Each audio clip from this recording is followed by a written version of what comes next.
They're large, they're fast, and fucking you up is their idea of tourism. My name is Matthew Kroll. And if your mom's vagina was a video game, it'd be rated E for everyone. My name is Shahir Dowd. And this is the only podcast about movies, specifically the film, it's important, Predator. I know, because if we were doing Predator, Yeah. I think I'd be a lot happier. Oh, okay. Well, then we could do Predator 2. We could do Predators. We could do Alien versus Predator. We could do Alien versus Predator Requiem. Oh, was that what the third... The second Alien versus Predator was called. Let's talk canon for a second Sure. before we just get into Shoulder-mounted cannon. Hi, Yeah. everyone, by the way. There Hello, you hello. go. Nice. Nice job. No, I'm cracking a beer. This is going to be a fun episode. Let's talk canon for a second. Sure. Okay, so Predator is the initial movie directed by John McTiernan, 1987. Wow. Yep. If you believe, if it would, you do it. You do it. If it bleeds, we can kill it. There you go. I would butcher that, and you do a much better Arnie. Come on, impersonation. stick around. Then I'm not sure the year, but I'm guessing it's the 90s. Danny Glover follows up in Predator 2. Yes. Right? Yes. Then there's a long hiatus before we get Alien versus Predator. Yep. And Alien vs. Predator Requiem, both of which I have not seen. Right. I've seen the first one, and only the last 10 minutes are worth anything. And I hear the second one is just terrible. Okay.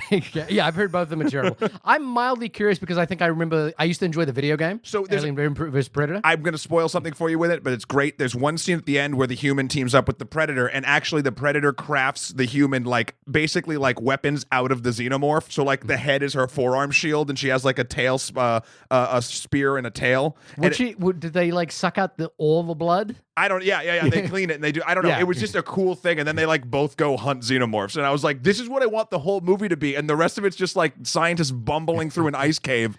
Anyway, then Robert Rodriguez reignites the franchise by producing Nimrod Attal's films, The Predator. I think it's just Predators. Predators, Yeah. which I also didn't see. Apologies in advance. I kind of wanted to see that. And here's the thing, and this is the amazing thing I'll say about this. There is a certain thing in that film that I find absolutely brilliant. It has its problems, right, but it's actually an entertaining film that does something different with the franchise. Right. And so I was going to talk about it if you had seen it, and I was going to spoil it for you listeners. No, Sorry. that's totally fine. I feel but I'm not gonna, because I think you'd actually dig it, Shahir. So I kind of wanted to see it because so just to put it into context as well. I love the original Predator. I think the original Predator holds up 100% today. I loved it. I loved it as a kid because it featured Arnold Schwarzenegger, who was my favorite movie star. Yep. It was gory. It was violent. But I also, I think, I don't want to presume, but I think I thought it was clever as a kid. I thought I enjoyed the sort of twists and turns of it. I didn't just... There are certain action movies like Universal Soldier, for example, back then, which I knew was kind of a bad movie, but I just enjoyed it. Yeah. Whereas Predator, I think I was fairly certain it was a good movie, and then revisiting it as an adult, I was like, this is a great movie. It's a masterclass in tension building, which is very, very cool and not really expected from an Arnold Schwarzenegger film, although I think it hit during that sweet spot where they were trying to do slightly different things with Arnold before they just fell backward into just using Arnold as Arnold all the time. Yeah, and it was also directed by John McTiernan, who went on to direct Die Hard and The Last Action Hero, which I think are movies way ahead of their time. So I think it was it's an example of a great director, great material. To crib the line from Honest Trailers this week, John McTiernan was the Michael Bay of the 80s, but good. which I would 100%. I'm John McTiernan should be having an amazing swan song of a career, but unfortunately, if no one knows what happened to him, he was one of the first people indicted in a public wiretapping case in Hollywood, and was sent to prison for wiretapping on a producer. And so his career, the last movie he directed was Rollerball with Chris Klein. That was pretty bad. Yeah. But before that, he did the Thomas Crown Affair. Yeah. Last Action Hero, Die Hard with a Vengeance. Great freaking director. Really, really terrific action. So he's in jail right now. No, he got out after, I think, 1 or 2 years, but he hasn't been able to work. Put his career back on track. I think the only thing he's directed is a Tom Clancy video game trailer. Sure. But this is going from the peak of Hollywood. The guy who directed Die Hard. Wow. Wow, I did not know that. Yeah, so I I think he's a terrific filmmaker. I think that was a terrific film. The reason there are a couple of other interesting films that came out this week. Mandy with Nicolas Cage was one I'm really excited to do. I hope we can kind of get to it. But we had an email from Jamesa, which was basically the reason we did this podcast. If someone wants to talk to us about a movie, she sent this email very early in the week. That is true. Before the movie actually came out, so we hadn't seen it. And I do that thing, which is that I don't watch movie trailers, and I was like, I can't read this email because I don't want to spoil the movie. Or as a predator would say, but what's the other line? Would you like some candy? Yeah. That's from Predator 2. That's from Predator 2. More creepy. In town with a few days to kill. But so the main reason we're doing this movie is because of this email, and mainly because, and I haven't read the email up until now. It's just that I wanted to read the email, so this is the movie we're going to do. So if you're a listener and you want us to talk about a movie, the best way to do it is to send us a spoiler-filled review, which will force us not to read your email, which we want to do. We want to read every single email, and then we will then try and do that movie. You can do so at onlymoviepodcast@gmail.com or hit us up on Twitter @onlymoviepod, where right now you could watch a 360 video of us recording. Oh, that's right. You launched that. Yeah, a podcast episode. So you could be in the room with us. Okay, we're going to get to Jamesa's email in a second, but Shahir did this really cool thing, and admittedly, before we started recording, I wasn't quite feeling it, and I didn't really know, and I was having a day, and I was being kind of a butt. And but he did it anyway, and we set up a 360 camera in the room while we recorded the searching episode. And the video's online. It's 5 minutes long. You can rotate around our entire studio, and Shahir did amazing, fun little effects all over the stuff. So behind us, where my window would be, he inserted video of what we're talking about. In the back, Gibson, my trusty skeleton, has little word bubbles that pop up if you rotate, and random awesome stuff starts popping in through the back door of the studio. I won't say what it is, but he's not wearing hockey pants. It was amazing. So thank you for putting that together. Everyone check that out. And let us know if you enjoy that, and maybe we might add it to the repertoire of things that we do, other than review films like Shane Black's The Predator. Let's talk that email. Okay, so Jamesa sent us this email, and I guess we can read this out, although it is a review of the film. Okay, here's what I want to break this email up into two parts. Let's do it. And let's do the second part first, like they would do on Jeopardy. Okay. What I want to talk about here is this controversy that I think I've been a little bit out of the loop on. Maybe you can kind of fill me in on it. I know a lot about. I've deep dived. Okay, great. Because and then we'll come back to this email as we get into our thoughts on the film itself. But Jamesa writes in, what are your thoughts on the controversy surrounding Shane Black's decision making surrounding Shane Black's decision making and Olivia Munn speaking out? The media is shaming Augusto Aguilera and Trevante Rhodes' silence in the LA Times interview, but I feel like many people fail to realize how the platform and agency are factors in how you respond to these situations. There are newcomers of the cast, so they don't have as strong platforms as agency as their other male counterparts. Now I feel like it's a damned if they did, damned if they didn't, and could potentially have negative effects on their budding careers because of their choice of a fellow castmate. I commend Olivia for speaking out, but does she realize the trickling down effect it has in the grand scheme of things? I would appreciate a perspective on this. So I'll just give a brief timeline before we can get into our thoughts and feelings on it. So what happened was Shane Black hired his longtime friend. I think they've been friends for 5 or 7 years or something like that. This actor named Stephen Wilder Striegel.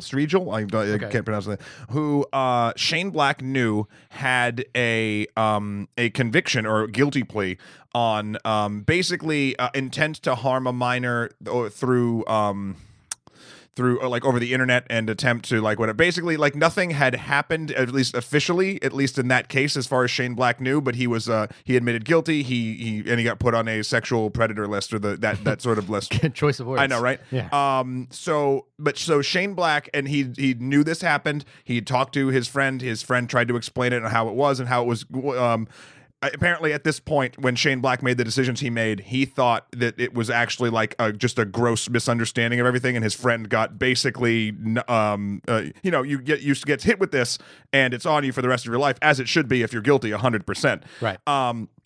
So Shane Black made the, in my opinion, terrible mistake of hiring him and not letting anyone on the crew know about this, just hoping that no one would find out. Right.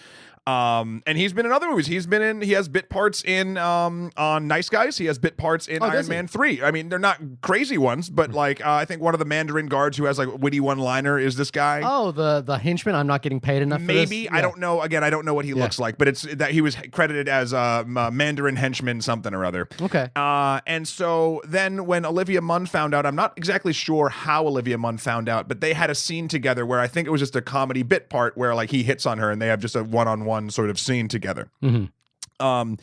She was not okay with it. She didn't want, and I've watched a lot of interviews with Olivia Munn on this. She didn't want, to make it seem as though, that someone like that should be working in Hollywood and that she would condone anything like that. And she wanted to know who she was working with. She wanted to know, that she, again, the reason these lists exist is so people know what, who they're interacting with. Right.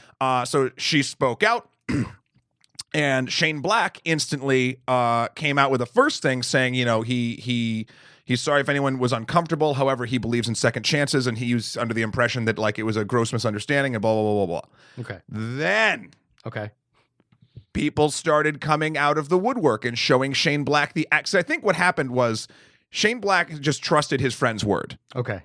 But like then people started bringing all of the real stuff to front, and it was actually a little more physical than his friend had said, and it was actually a distant family member he was dealing with, and the girl was 14, and there's a lot of like it just kept piling on, and then the actual woman now I believe came forward and thanked Olivia Munn for standing up for them. Okay. And Shane Black with this newfound information was like, oh my God, I didn't know. This is my fault. This is my mistake. I can't believe I trusted this person who I thought was my friend who lied to me and da-da-da-da-da. Yeah. And then has since been far more apologetic and accepting the basically blame, though I don't know what that actually does, accepting blame for this other than, nice words on Twitter and social media. For basically not filling in everybody and hiring a person that he wanted to give a second chance, but obviously didn't deserve one. And Olivia Munn how it worked was Olivia Munn said, I want this scene taken out of the film. Okay. And Fox didn't get back to her for 2 days, to the point where it was during some red carpet time and a bunch of other stuff, and everyone was sort of rushing through the red carpet, just telling them, they rushed her through it, just saying, oh, we don't have time, but she thinks it's because they didn't want her talking about it. Okay. But then they eventually cut the scene anyway. Okay. Side note. Is the scene consequential to the narrative? No one knows. I doubt it is, based on the pedigree of scenes this man has been in the past. Right. I think this is just literally a guy trying to do a favor for who he thought was a friend, like putting him in movies, just like getting one-liners or something. Right. Now, So what is the controversy? Like, okay, so it seems fairly clear cut. There was a problem with this person. So here's where it gets controversial. Well, one, Shane Black's decision not to tell people is rough, especially once all the facts are on the table. Two, all the male cast members for first couple days of this literally said nothing. Right. And I think Jamesa's email is very poignant and telling. It's that saying nothing sends a message sometimes. And there was the two gentlemen, specifically in her email, I watched their press thing, and they literally were kind of dismissive about it. They were like, no, it's horrible, but it's not our thing. We're here to talk about the movie. Let's talk about the movie. Right. And it was very like other cast members, when asked, did talk about it a bit and sort of side with Munn, but not there wasn't a large. No one was jumping in to be like, yes, she's right to want this scene gone. Okay. And then a lot of people jumped on both sides. Oh, Munn is being difficult, some people said. Other people's like, no, of course she needs to speak out and have this done. And it's bullshit that her, cast members aren't sort of standing with her. And the last bit that I found incredibly interesting was Munn in an interview actually sitting with Jacob Tremblay? Thomas Jane. Okay. And I can't remember the other actor, but none of the two that was in Jamesa's email. It was just Jacob Tremblay? No. Okay, not the child. I thought there was the only thing I saw was a headline with Jacob Tremblay and Olivia Munn were in an interview, and this story was brought up in that interview. Really? I didn't. That's the only headline I've read. I haven't done that. a deep dive. But Olivia Munn, when they were like, "Oh, is Shane Black's apology, okay for you?" And Munn said, "She's like, it's great that he's apologizing to everyone. That's awesome. But like something like this, she's like, I feel like this should be a private apology, specifically to me and everyone else involved, and I have not gotten one." Okay. And I was like, oh, right. So that's sort of all the information I have. Sorry for that info dump, everyone. It's interesting. It's interesting because I have not kept up with that particular story. And I really like Shane Black as a director. Mm-hmm. I think this is and I think he's realizing it was a gross moment of incompetence and something he absolutely should not have done. Yeah, it's just you got to know facts, I guess. And it's okay. Sorry, my last point. Sure, my last point is if facts come to light that change your opinion, you should change your opinion and you should do whatever. And but you also, to Jameis's point and to, I feel like a lot of people on the internet's point, you just have to do it, in a timely manner, I think. Yeah. So this is, again, coming at it from a very fresh perspective, as in, not really knowing the full context other than what you've just filled me in on. So thank you for that. Yeah. I'm not certain what to make of that. It seems like there's sort of two parts to the issue. Yeah. The first part being that there was a sort of employment issue that was not taken into account, but was eventually dealt with once revealed. Would that have been dealt with had it not become a public spotlight issue? Who knows? So there's that. The second is the sort of focusing in on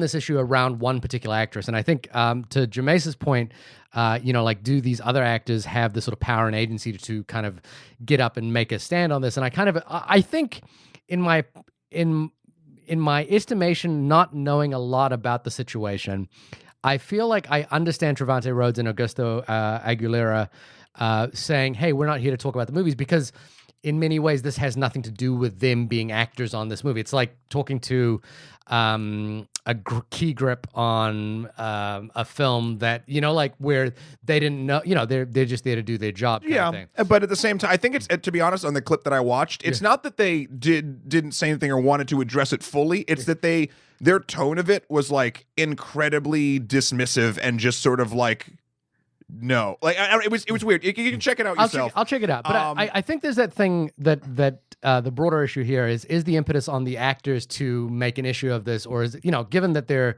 basically employed by someone to come in and do a job, is it their job? Is it their role to like speak up and become sort of a focus point for this issue? And I'm not sure about that. I don't, in my initial estimation, maybe there's more to the story than I fully comprehend or understand. I don't think it is. It's not their job, and I don't think it's on them. Yeah. But you're also able to glean things that they think are important. Right. Or perhaps maybe, I mean, you could look at it the cynical way, like they just want to protect their jobs and like keep working in Hollywood and not make a problem thing already bigger. Sure, that's fine. You could even go worse and say that they don't think this kind of abuse is an issue, which I do not think that's the case. But like the it's just a matter of you can respect someone's.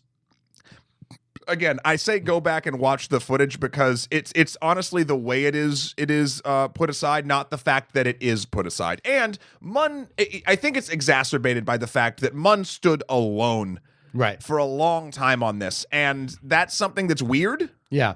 Here's what I will say about this. There's a clip I actually just watched this week of Quentin Tarantino talking to a BBC reporter about violence in cinema. And Quentin Tarantino basically says, hey, I'm not here to talk about an issue that you want to deal with. I'm here to advertise and sell my movie. And this song and dance that you want to do about violence in movies and that issue is not something I'm here to do, and I'm not going to do this little dance for you. And I kind of...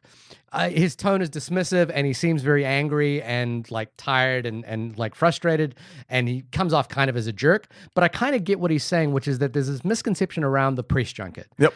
The press junket is a sales tool. It's put on by the studio to sell the movie, and the conflict arises when journalists go into that room and try to fish for a story. Oh yeah, clickbait 9,000, 100%. Yeah, and try to and so.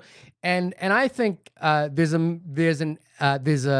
Jamesa points this out as well, is that there's a platform and a venue to air legitimate concerns, and I'm not sure that the press junket is ultimately the best place for that. Like I've seen, for example, press tours on, like for movies where people want to bring up contemporary issues alongside the movie, and you're asking an actor to comment on global world politics, and because it has some sort of adjacent value to the movie, and it's like, this has got nothing to do with why I'm here. Sure. And there's a misconception that it should. I think the difference, though, between that example you just gave and the Quentin Tarantino example is those are sort of like, I would even put sort of either philosophical or political issues and debatable things. Right. Where that I think I 100% agree with you. Not what the press junket is for. I feel like the journalists in that case are sort of in the wrong because they're not doing what they're there to do. Right. I think the waters get a little murkier when discussing sexual abusers or people that have actively hurt people before. Like there's something about like having the agency of like, this person victimized another person. Right. And so again, I'm not saying that it is correct, and I don't like that journalists are using it as like that's. I don't like that, and as I'm sure no one involved in the film likes that this has become the story of this film. Yeah. But at the same time, and I don't like that the journalists have done that sort of direction with it. But at the same time, part of me is like,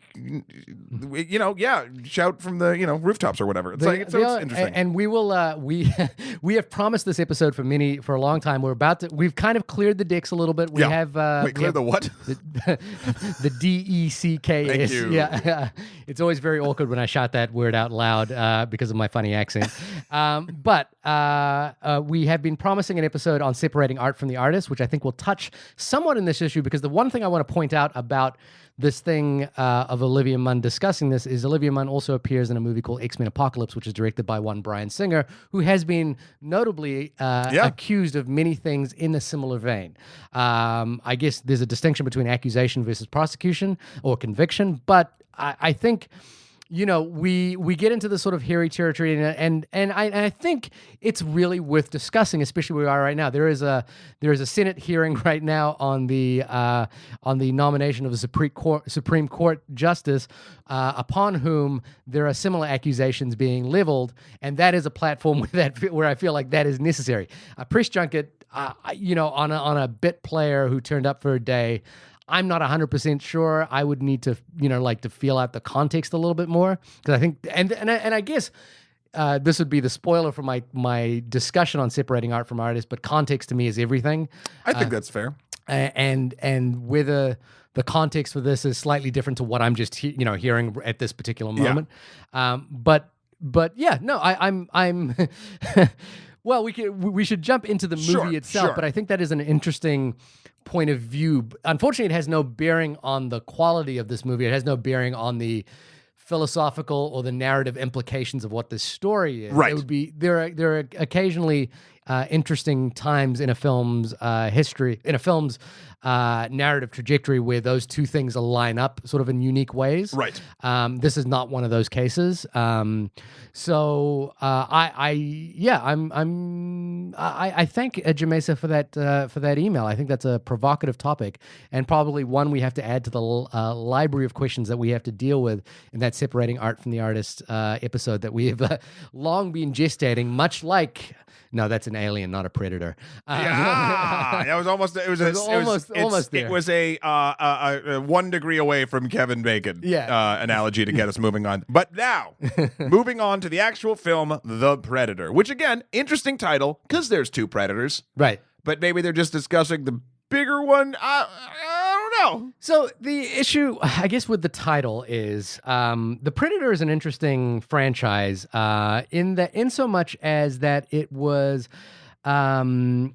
created by brothers Jim Thomas and John Thomas in that era of, I guess, possibly we're 30 years from it now, but where some of the best franchises were built: Alien, Terminator, Predator. And I think the interesting thing with with Predators is it's missing the Midas touch of one person in the in the two other franchises that we've mentioned, which is James Cameron. The reason I bring up his name is that he was somewhat involved in the design of the Predator. He had some influence in like the way the Predator actually looked. But the Predator is a film that has never found its footing beyond its first movie. Sure. It's never found a place that makes the expansion of the universe interesting. Now, I went down before prepping for this episode. What I went down a rabbit hole was the Predator mythology built around the movies that has existed in comic books primarily, in novelization, in video games, in a lot of material extraneous to the films themselves. I found out about the Yucha, which is the Predator's technical terminology in the lore and mythology and how their stories work and the various races of Predator. But ultimately, none of that has any bearings on the movies themselves. And the thing I think that's interesting about Predator is, again, I think that first film is so terrific. I think it's a better first movie than Terminator, for example. Oh, yeah. And I think it's on par with Alien as a great first film. In fact, for me personally, I'd probably I can't say that it's a better movie than Alien, but I think I enjoy it more than Alien. Okay. But it's never, unlike those other two movies, which found kind of an expansive role in their sequel, which found kind of broader philosophical exploration as the franchise continued. Predator never did that. I think they've struggled to do that. Every one of those franchises has had at least one film that has done that, other than Predator, and both have been directed by James Cameron. Yeah. In this case. So that's kind of what I'm not necessarily hoping for the film to get bogged down in philosophy, story, or anything like that. I don't think Aliens, for example, does that. I think what Aliens does is expand the world in a way that is interesting and dynamic and makes the compelling reason to come back to the story. Sure. And unfortunately for me, Shane Black's iteration, now again, like the connection to the franchise, Shane Black acted in the first movie, right, which is hilarious. And I believe there's some. I couldn't figure out if this was actually legitimate or not, but there was some idea that he was hired to kind of oversee the first film as a writer. He was brought on as an actor, so he'd be on set all the time, so he could do script rewrites if they needed to. And it turns out that he actually didn't have to. Right. So that's why he was there. So and then he's had an interesting trajectory as a writer, obviously writing the Lethal Weapon series. Monster Squad with his buddy. Monster Squad, yeah, with Fred Decker. And then kind of having a renaissance, a black renaissance, I guess, a Shane Black renaissance. Sure. With Kiss Kiss Bang Bang, leading that him into Iron Man 3, The Nice Guys, and now into, kind of taking that and molding it and coming back to the franchise where we might have first seen him for the first time. Unfortunately, I think this movie has very little. For me, this movie offers no compelling reason to come back to this franchise. It has one interesting idea in it that I kind of liked. I think it has two. But perhaps. But it kind of feels like it's not as messy as the Fantastic Four movie was, but it feels like it's in the same ballpark of like, let's splatter 1,000 ideas here and see which ones stick, and then go in some direction that doesn't quite make sense. It's not quite as incoherent as the Fantastic Four film, but again, as a Fox property, it kind of feels like it's like, let's try a bunch of things, let's see which one works, let's abandon them halfway, let's move on beyond that, and then let's just wrap this thing up and get out of here. It's very interesting you bring that up, because my gut reaction was to attack. Yeah. But I'm not going to, because I think you're 100% correct. But the interesting part about that is, and I guess this will sort of transition into my first thoughts about the film in general. So Fan-Fortastic was just a shit show through and through. Everyone on it didn't seem like they were enjoying it. No, it's not as bad as that. And I know, and if you watch it, you literally can't. Not only can you not follow what is going on at all, right, but like when you're watching either a play or you're watching television or a movie or whatever, you kind of know if people are having a great time doing it. Yeah. I just was watching Luke Cage, episode 3, season 2, Misty Knight and Colleen Wing, where it had this scene where they're commiserating in a bar and they get into a bar fight, and that entire time, I was just like, these actors are loving what they're doing. Like you could just see it. So Fan-Fortastic had none of that. Right. This film, I think, has a chaotic joy to it that a lot of Shane Black films do have. Right. And I think he the way that this film is constructed is incredibly poor. Rumors are that even before the Olivia Munn thing with the scene cut out, this movie was about 2 hours and 20 minutes ish, and they called it the night cut. And the third act was so dark that they had to reshoot a lot of the third act. Okay. And then Fox came in and cut it down to an hour 40 because it's funny, they did the thing that studios seem to do all the time. They hire a specific director that does a specific thing, and then they're shocked when he does that specific thing, and they're like, whoa, we wanted the standard thing, and they're like, why did you hire me? Yeah.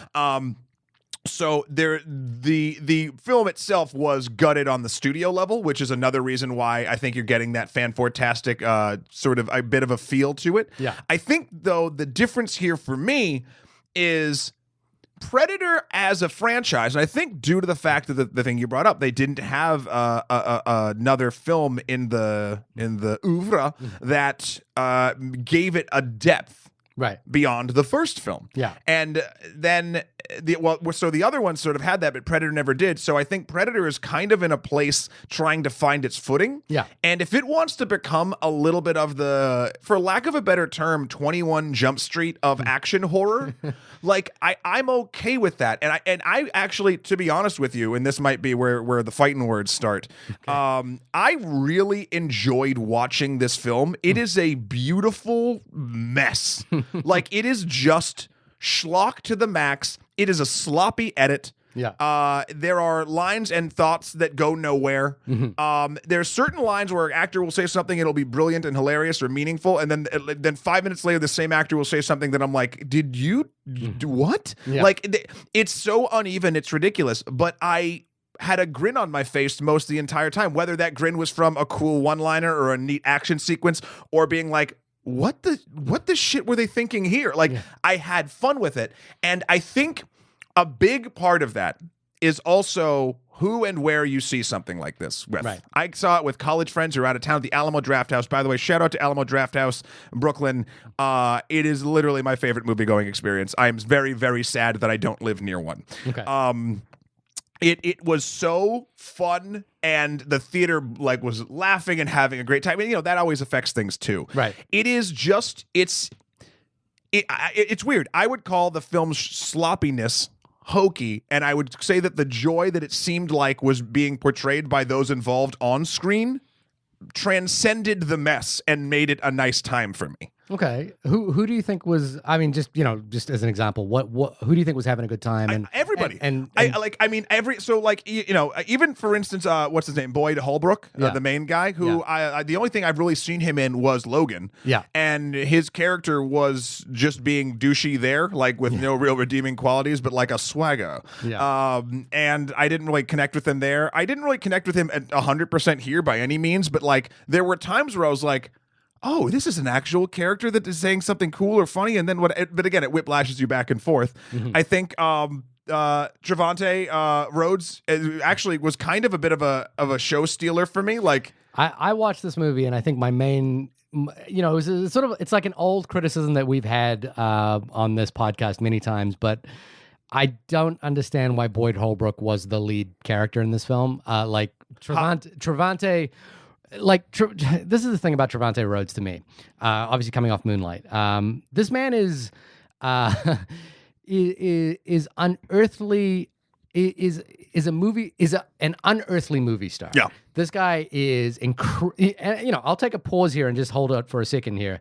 This is a beautiful man. Sure. This is just a goddamn beautiful man. You don't have to say pause, Shahir. No, it's okay. I'm taking it because I just want to pause. He's a good-looking dude. And point it. No, he is a beautiful, beautiful human being.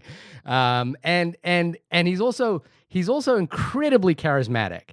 To the where you said, every line he's in, even the way he says probably, he says probably. Yeah. I was like, why aren't you the star of this movie? That's very true. Why aren't you the star of every movie at this point? And that kind of thing where, and I hate to phrase it in these terms, but generic white guy is the lead in the movie, and I'm like, why? I don't know. Benicio del Toro was supposed to be that character. Was supposed to be Boyd.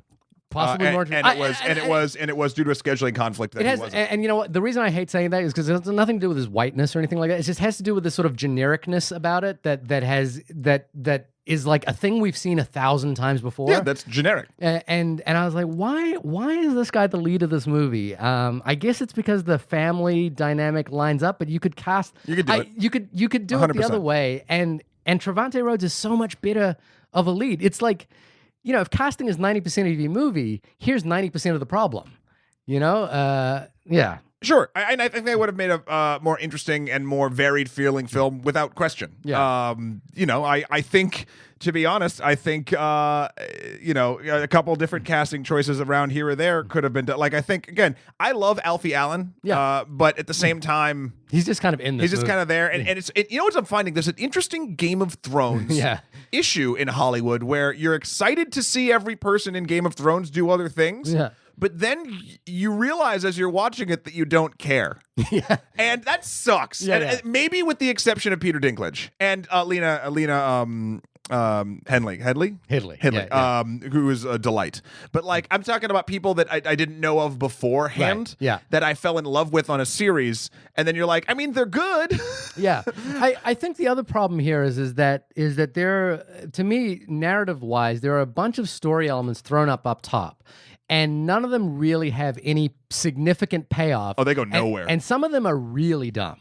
Some of them are really good. So give me a dumb one. Autistic kid who can talk to aliens and then has difficulty in terms of like being in a room with a fire alarm, but is cool with like guns and explosions going off behind his head, and suddenly becoming the key factor in a intergalactic space battle. If we want to talk problems in Hollywood, we could talk about and again, I don't have all the facts on this, but I'm sort of saying things that I've heard and agree with to a point. Yeah. There's the idea that having Asperger's makes you a genius. Makes you a genius. Yeah. Or people, basically Hollywood's handling of intellectual disabilities is real bad and confusing, and makes sort of a thing in a public sense. It muddies the issue further. Right. So to have that be there, I was like, and again, from a simplified, not looking at the outer, effects on the world, narrative perspective, it's interesting enough, and it like Hollywood has made it such a trope that I'm like, oh, it makes sense. When it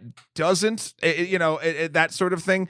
I think there's enough of a little bit of a hand wave to it in here that kind of makes it okay, but it just doesn't add up in any meaningful way. I'm not saying that, again, intellectual disabilities in Hollywood handled poorly most 90% of the time. Yeah. There's no reason he had to have Asperger's. Right. He could have just been a quiet kid that was a genius. Right. And it would have affected nothing. Now, there is a theme of intellectual disability throughout the film, and I think that is... It's good and this is where I get on both sides of the thing. Tourette's doesn't really add up to anything. Well, Tourette's, Shane Black has Tourette. Right. But the character in this film doesn't. No, and that's what's weird. Like the character that Thomas Jane plays has Tourette, and it's played for comedy a lot, but then you find out that Shane Black has it, and then I don't know, like it's... Anyway, every main character in this film, I think, outside of Munn, has an intellectual disability of one way or another, and I think it's good and bad. It's good because it puts them in the public light and says these are people that can accomplish things regardless. Right. It's bad because it shorthands it and might put on auspices of things that aren't exactly like. Granted, it's a Predator movie, so you can take.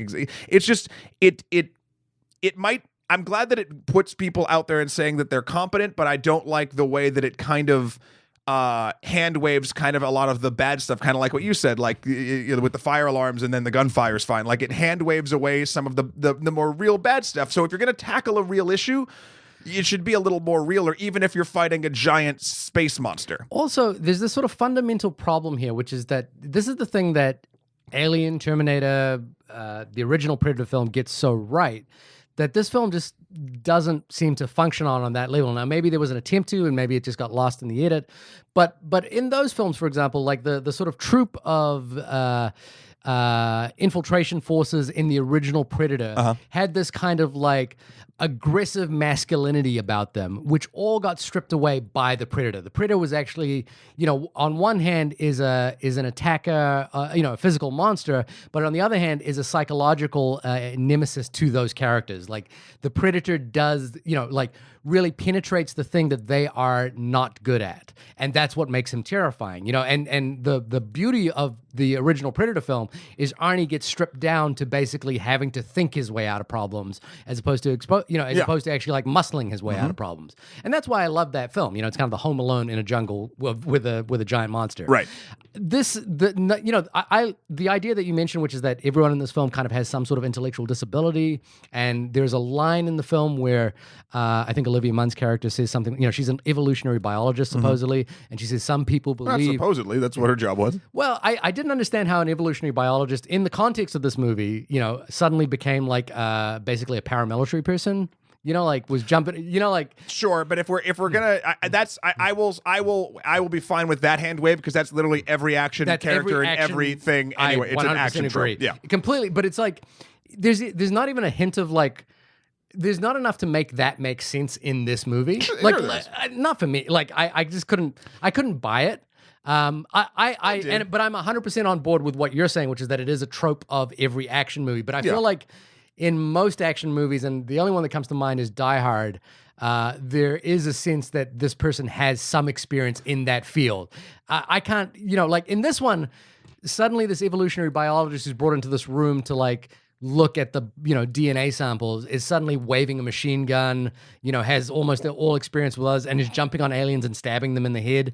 I'm kind of like, am I? I don't mind it. I don't mind it at all. Here with this because of basically, and again, it all goes down to the sort of precedent that the film places on actions and things, and the way people can actually behave in this world. Right. Other characters behave weirdly and erratically and outside of what a normal person in a normal situation would do. Hell, the fact that there's an alien on a table, and by the way, that scene in the entire movie, that takes place, both the dialogue and then the action sequence that happens in the lab, one of my favorite moments of the movie. But when the main bad guy is walking around and the joke of like, well, it's actually more of a hunter or kind of a bass fisherman, really. He's like, no, we voted it's Predator. It sounds way more bad. Yeah. It's like we've agreed, right? Fuck yeah. Like there's a moment of those kind of I would call it reality disarming moments. Yeah.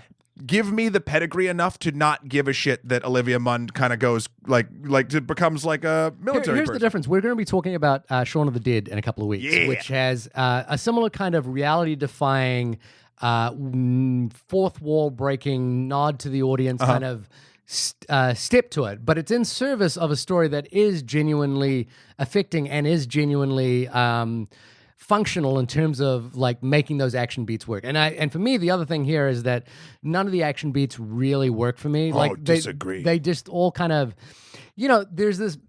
What it feels like is though I was trying to like quantify or characterize this film in some way, and it kind of oddly, as much as I like Shane Black, this feels like a very big budget fan film. Like it feels like a couple of fans of the original movie got together and decided to kind of pew pew pew pew this movie, and that's what we get. I have only so much patience in my daily schedule, and that was I found none of the action beats kind of that convincing. I found the Predator not scary. I found most of the time it was kind of confusing as to what was happening. Predator dogs, I was like, oh boy, we're back in Ang Lee's Hulk world again. I can't say much of this landed. There are a couple of ideas in this film that it had up top that I thought were interesting ideas. And I want to get to those in a second, but I do want to sort of I agree 100%. Just before you say that, think about Mission Impossible Fallout. Sure. A movie that I story-wise was kind of not on board for, but it was like, I am here. Mission Impossible Fallout is a way better action film than the Predator. There's no question. That's cool. But the Predator, it only is good, in my opinion, because it is a hodgepodge of stuff that, and honestly, the thing that I think that you don't enjoy a lot in cinema are things that I do. Shocker, we haven't had this conversation before. Yeah. But I do think calling something a fan film or akin to a fan film is meant to be a derogatory term in this particular case. Right. And I've done that before, I think. But I honestly think this, in this case, I would honestly flip the script and use that as a compliment in this case for me. Because 100% feels like a fan film. You know what it feels like? It feels like I don't know why this just came to my mind, but I don't know if you remember before the time of YouTube when Titanic came out, TIE-Tanic, and it was TIE fighters and Darth Vader attacking the Titanic, and they intercut. Like, they did a lot of really good special effects work to, like, make that the reason why the Titanic sunk. Okay. It's very funny. You can probably check it out. It's only in SD, I'm sure. Yeah. But that was a fan film that was silly and nonsensical and got that person eventually a job at Lucasfilm, who I think they actually work there to this day at Industrial Light and Magic or whatever. But like, so like that's an example of something that like is something, a fan film that I find value in, where a lot of quote fan films is just people dicking around with the camera. Right. The Power Rangers thing that what's it called? Bandai had them take down was a fan film that I think was brilliant and a cool, interesting thing. But that's so. For instance, the Predator, I'm psyched that it feels like that because so many times the good fan films don't get made or budgeted properly to be made. Right. I don't think this is a good fan film. I know. I do. I and again, let me also say this: my enjoyment of this film lessened every act. Right. I feel like I'm heaping praise onto it. Yeah. The beginning, like the first half, I was in. Hell, the first, and again, credit maybe to projection at Alamo, but when it came on and the spaceship, this is a minor spoiler for the first 2 minutes of the movie, to travel, like the one Predator ship's hunting another one, and to get away, it shoots like a neuron bomb or something that rips a hole in space-time, and that's what lets it like travel or like warp or whatever. Mm-hmm. I was like, and after doing a bunch of episodes at Extra Credits on quantum computing and sort of the way, you know, entangled particles work and stuff, I was like, this is such a cool sci-fi idea I haven't seen before. Right. And they don't, it's a throwaway thing. They don't go into it. But I was like, oh shit. And like that got me pumped for the rest of it. The lab stuff, great. As it transitions to like battle around Halloween, and then like the third act, which you can tell is reshot, like that's in a generic jungle to kind of be like an homage or whatever, down to the point where the first couple referential lines like "you're a beautiful motherfucker" or "get to the choppers" when they're talking. No, I love those. Really? But then they feel like it loses the love a third of the like near the last third of the film. Yeah, because like there's that moment when I'm not going to spoil this because you know it's kind of coming. We've been talking for a bit. Main guy is over the Super Predator, and the Super Predator has been defeated.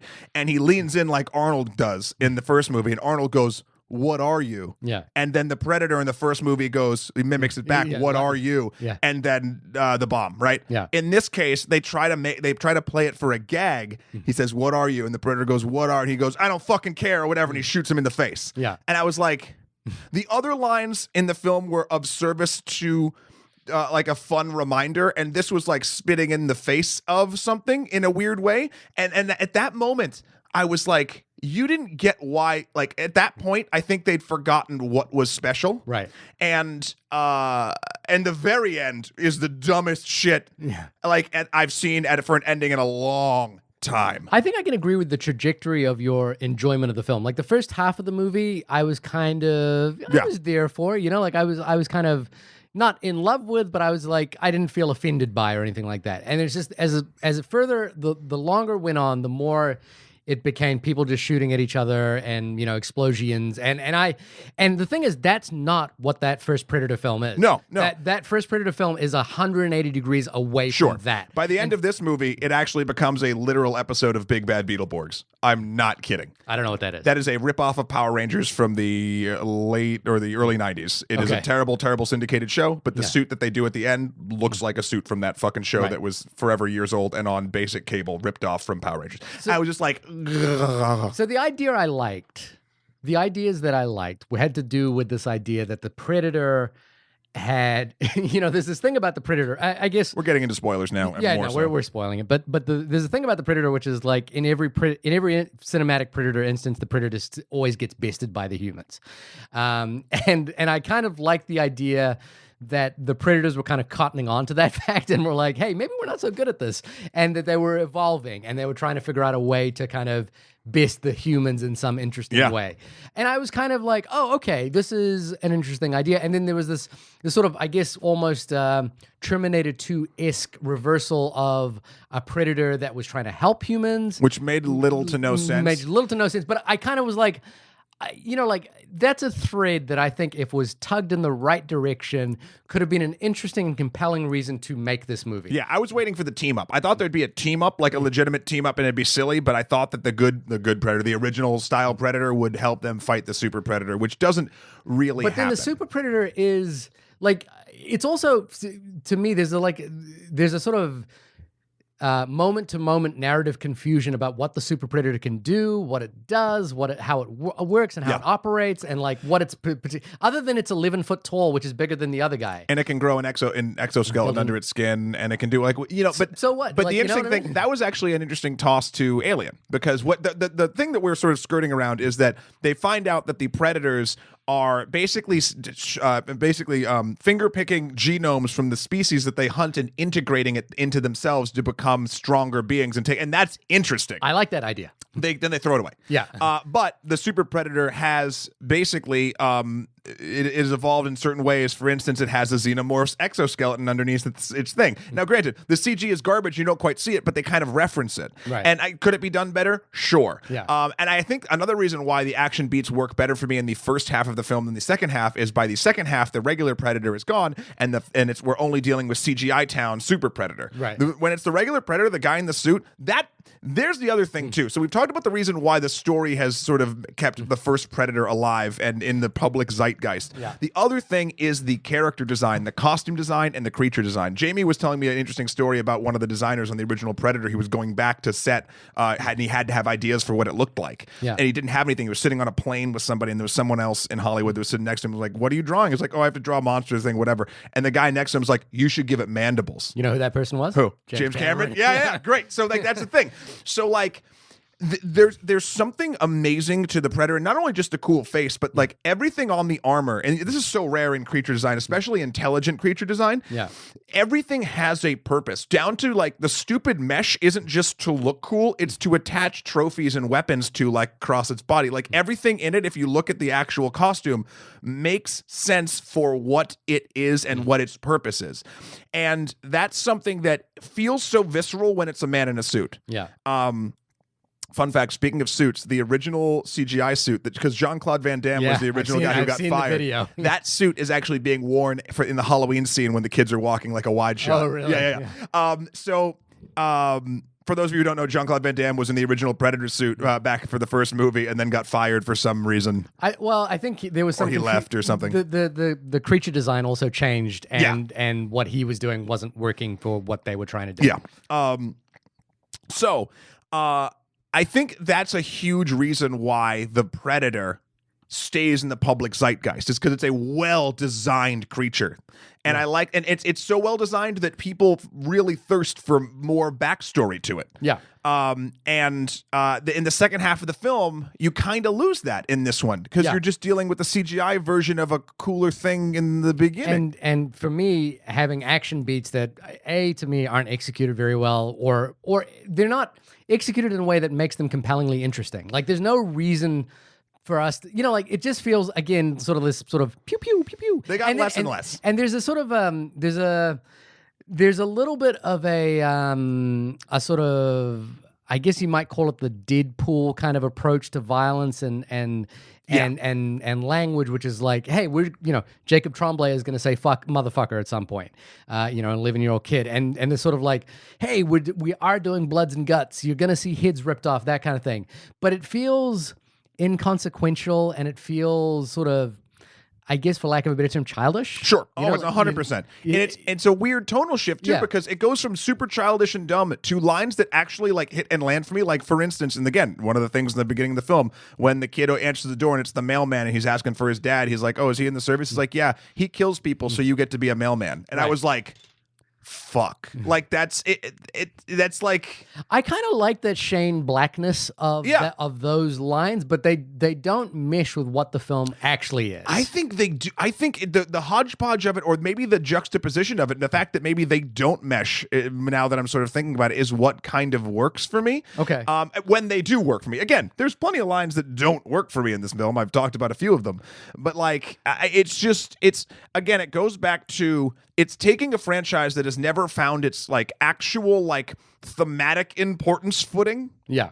and it's like, okay, we haven't really found that thing yet. And not saying that it couldn't be there, but now we're going to do a different direction, and we're going to try to make it more of a sort of action comedy thing. Yeah. And they are doing a bit of a Deadpool stuff, though.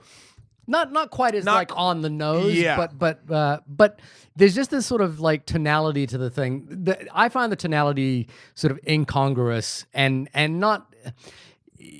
There's a thing about the original Predator where the hypermasculinity of the film leads into the ultimate demise of the Predator is the abandoning of that hypermasculinity, is the choosing brain over brawn. Yeah.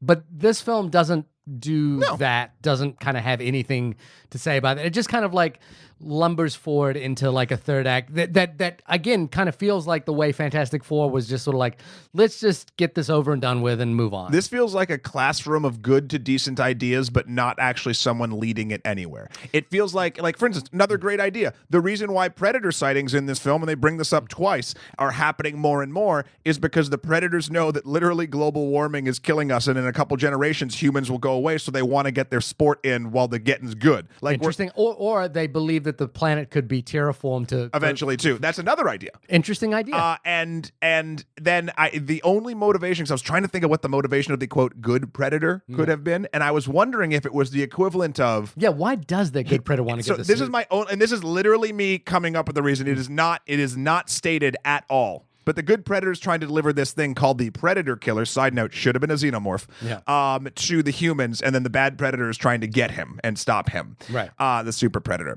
The main Predator I was sort of seeing as basically like a deer hunter or a game warden, in the sense of like it sees that overpopulation, or it sees a problem that people are having is going to kill its favorite animal to hunt, and it will make it go away. So he's trying to make sure that animal will always be there for him to hunt, or for his people to hunt. No, I totally see you. But they never say that. No.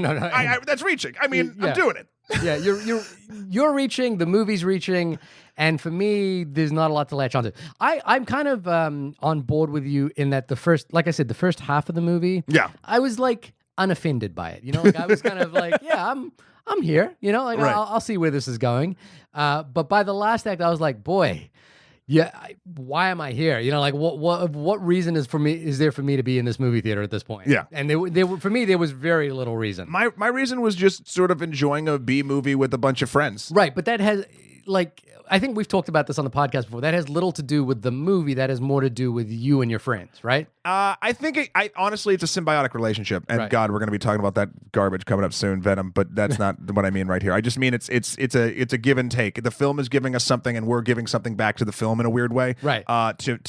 We're filling in the pieces that it's lacking, but it's also giving us the space to do that, and that's important. Yeah. In certain things, like I didn't go into this movie thinking it was going to, I was going to come out of it like thinking a lot of interesting and important ideas. I went in, and I'm not saying you did either. I'm just saying I knew what I was getting into, and honestly, the fact that it was getting like 50s on Rotten Tomatoes and stuff like that, I was like, okay, you were sufficiently prepped. Yeah. But so this is the thing, and again, I hate to harp on about it, but this is the thing. No, you don't. Like, Predator is not a movie where I come out with a lot of philosophical ideas about it, but I come out with a clear one, coherent experience that functions on both a pleasurable and psychological level. Sure. So there's no, it kind of passes the basic test for me to be there. 100%. You know what I mean? But the preceding 4 films before this one have abandoned that, so I was ready. Right. If that makes sense. Do you know what I mean? Your expectations were sufficiently buried. And that makes it sound a little harsher than I think I want to be. I was then prepped for what style of film this was going to be. Now here we go. If this had come out directly after the first Predator, I think I would have been like, interesting choice. It's interesting because I was trying to think about this versus Predator 2, which is a movie I've seen a bunch of times for some reason. And I think it sort of works better than Predator 2. But it's kind of in the same. Predator 2 gets weird and sort of like exploitative of like everything. No, yeah, Predator 2 is like a sleazy B movie, has this kind of like weird RoboCop kind of vibe to it. But like RoboCop without the message. Yeah, exactly. But I think this movie functions slightly better, but only because of the amount of time between Predator and this one, like has given it the opportunity to do bigger things. I think if you're not going to do the thing that Predator 1 does, this is the next best thing. I think the direction of the way the story is told, could it be cleaner? Could it be less of a mess? Yeah. But then would that, honestly, if you're not going to do the real deep dive into something a little bit more meaningful, is that even remotely as fun? I don't think it needs to be meaningful. I just think it needs to have a single core idea that they can like. Wouldn't that be the meaning? Well, but it's like I don't mean that people have to sit around and have conversations, or. But you want it to say something, and I'm okay with it just sort of function is what I want. It functions. See, for me, that second half just doesn't function. It functions. It barely holds together. It crossed the finish line. Its finish line. Its measure of functionality here is it's slightly better than Fantastic Four. That's not like a high bar. It's way better than Fantastic Four. It's not a high bar that I'm talking about here. Go back and listen to our Fantastic review. And this is the thing, if we're comparing it to action movies, I'm not 100% on board with the storyline in Mission Impossible Fallout, but that movie functions. Like it actually kind of coherently pulls itself together and has something that it's trying to do. It functions differently. This film doesn't function for me. For you, sure. I can't argue that. If you throw the you after it, I can't be like, yes, it does. But also for the reasons I've outlined, in terms of like narrative points that make no sense, that feel like this movie is tugging in a million different directions without having any semblance, like you even said, without anyone at the helm to kind of guide this into a place. The narrative makes enough sense to me, and granted, it's the parts of the car are falling off during the race, but it still finishes the race. It still gets to a conclusion that makes sense with the story that they are telling. Could it have been a smoother ride? Fuck yes. But it also kind of told me, by the way, we bought this car at a used car lot, and oh, by the way, there's no floor under the passenger seat, so just enjoy watching the road go by. And you're like, what? By the way, the seatbelt's gone, and you're like, shit. You know the thing is I could be on board for that movie if it was fun, and it's I had not. fun. I know you had fun. I know you had fun, but you had fun because you were with people you liked, and you saw it in a good theater, and you had a good experience. Why didn't you do that? I have no friends. No, but I did. I was just say you hate fun. I haven't said that in a while. Oh, there you go. Yeah. But I didn't find anything sort of pleasurable in this movie like I did in Mission Impossible. Okay. You know what I mean? All right. By the way, I just want to, we didn't do this, and I know we normally should have done it beforehand. I want to read IMDb. I also want to read out Jameis's review Let me do this, and we'll go right into that, because this is a silly one. When a young boy accidentally triggers the universe's most lethal hunter's return to Earth, only a ragtag crew of ex-soldiers and a disgruntled science teacher can prevent the end of the human race. Is she a science teacher? Is it the end of the human race? She's not. No. But then... Is she a science teacher? Oh, well, she's a science teacher in Trump's America, which means she knows how to use a gun. That's what it is. Yeah, it's that. She's a professor of evolutionary biology. Science teacher. Anyway, so I thought that was a very bad IMDb synopsis. Okay, anyway, let's finish up the email. Yeah, with Jameis's email, again, she wrote this to us early on, so we couldn't read it. We only did this movie to read this email. I'm glad we did. Because she saw an advanced screening. Let me tell you, it was a good time. Disagree. I had little to no expectations. Same setup as Matt. I just wanted to see if it would be good or trash. First of all, this was an action comedy that didn't take itself seriously at all. Death scenes were over the top. The Predator blood and gore were unbelievable, but did make you go yikes. The CGI was terrible, and we all know Fox had enough coins to fix that with reshoots and pushing back the opening date. There was a reference to the previous. There were references to the previous movies, however, inconsequential to the plot. The action, comedy, ad-libs, and chemistry of the cast was the engine that kept the film going. That is until the third act. So I think we're, inadvertently we have found the analogy for this film, which is the death race car that has been once around the track, maybe 4 times too many, is slightly falling apart. That was picked up in a secondhand sale. The third act of the film is flat. You could tell this was a major reshoot section, and it must have been worse because it was garbage. And they put a what is that, on an E on the garbage? Thing? Yes, it was garbage. Though Quinn, Rory, and Doc were survivors, I felt Nebraska, was the real hero of the film for his sacrifice. I categorized this film with Eight-Legged Freaks was written by previous guest on the show, Randy Cornfield. So what up, Randy? What up, Randy? Oh, we love Randy. I think Eight-Legged Freaks is a little bit better than this movie, but whatever. That's just me. I love Eight-Legged Freaks. I had a good time at this movie. Okay. Finally, this is the last statement, and I think you touched on this before. Using the word retarded in 2018 is still not okay, especially referring to a child on the autism spectrum. Keegan-Michael Key is the gift that keeps on giving, and secure the bag, Sterling K. Brown. Secure the bag. Is that another line from a film? From the film? I actually don't know. I don't remember. You've stumped us. Yeah. Thank you very much, Javesa, for that email and basically being the reason we saw this movie over the weekend. Thank you so much. Pro tip from me, which is this happened because of timing, but I had to go see this movie in IMAX because I had a specific window that I could only see this movie in, and I went to it and I didn't realize that was the IMAX screening. And just a pro tip, if you have time and don't make the same mistake I did, seeing a movie in IMAX that hasn't been shot in IMAX is a complete waste of your money. 100%. Do not do that. So I'll just put that out there. It's a sham scam. That is the lesson. And the only other lesson is look up where the IMAX theaters are in your city or nearby you. There are only actually a few in North America that are true IMAX and not Limax. Yeah, that are not Limax. But this is also Limax if it's playing in a full IMAX theater that it wasn't shot for IMAX. But it is a true IMAX theater. True IMAX theater, not true IMAX film, therefore Limax. Yeah. Could not in a boat. So that wraps up The Predator. Yeah, this has been the only podcast about the film The Predator. Yeah, just checking our number. Yeah, I'm pretty sure we're the only people. The only one. We just did. Yeah. Yep, I checked all of the internets, and we're it. I just had Jacob Tremblay decipher some Predator language for us, and yes, he agrees. We are. We're it. What are you? What are you? What are you? And it made no sense in this movie when he said it because he knows exactly what he is. Yeah, what are you? God, this movie. And wait, just before we go out, how are you feeling on Shane Black? Because I know you love The Nice Guys. I wasn't as much of a fan. I know you love Iron Man 3. Mm-hmm. Which actually, again, my rewatch, you can go back to listen to the Phase 2 podcast with Shalia Evans. Shout out to Shalia. Love Shalia. I didn't actually love Iron Man 3 as much as I thought I loved Iron Man 3. I still enjoy it, but I used to really ardently fight for it, and now that fight has since left. How's your fight for Shane Black going right now? On the work that the man does, I think I do still really enjoy it. Yeah. All the personal stuff we talked about before aside, and we'll talk about all that in our actual separating the art from the artist sort of thing. But I like his style of just kind of taking a standardized thing and blowing it up in a beautiful, chaotic, messy way. Yeah. And in a film like this, I think it works. But anyway, sorry, I dug it. But Shahir, listen. When you are not mounting a murder weapon to your face on Halloween and shooting a punk rock person in a second floor balcony at a small suburban town, murdering him when you are 11, where can folks find you?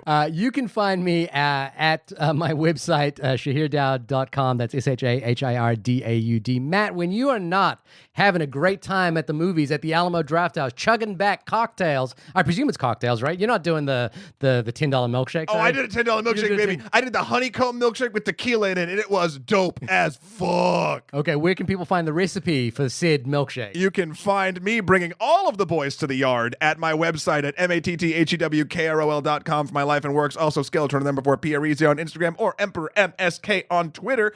You can also find me spitting truth and knowledge over at Extra Credits. We're doing some fun stuff. We just did our first episode of the history of quantum computing, and we're also kicking down that Maja Pahet train on Extra History. We're doing a lot of fun stuff that are often not said together in a sentence. I love it. And you please also email us at onlymovie@gmail.com if you want to talk to us about The Predator or any other films coming up. Shia, are we doing Mandy next week? Is that what you'd like to do? I would like to do it. Let's see where we get to in the schedule. We have a few things we need to get. What are the others? What are the others so we can help people prep? Okay, well, we still need to do the Cornetto trilogy. Yep, but that one's probably not next week. And then the only other things I'm thinking about and trying to prep for right now are our violence in cinema, our art and artists. There's a good chance Mandy's next week. There's a very good chance Mandy's next week. I just don't want to promise it. I know, and I'm sorry. I'm just trying to. I really want to let people know as best. I give it a solid 70%. 70%. I think that's right. There's also Fahrenheit 1199 coming out, which I think would be interesting to do. Sure. Venom. White Boy Rick. I don't know. Anyway. Write us in. Tell us what you want. And maybe the first person, if you write us in on Monday or Tuesday. You'll get to pick. You'll be the one. You'll choose it. Anyway, I want to go out, Shahir, with a lovely thing I found by John and Al. They have a web thing on YouTube called Lego Lambs. And I don't know anything about them. I just found this thing, and it's Predator the Musical. And it is kind of genius. I would 100% go to the theater and pay $160 a ticket to see Predator the Musical. I would pay $400 if you could get Arnie to do it and sing. Oh my God. If it bleeds, we can kill it.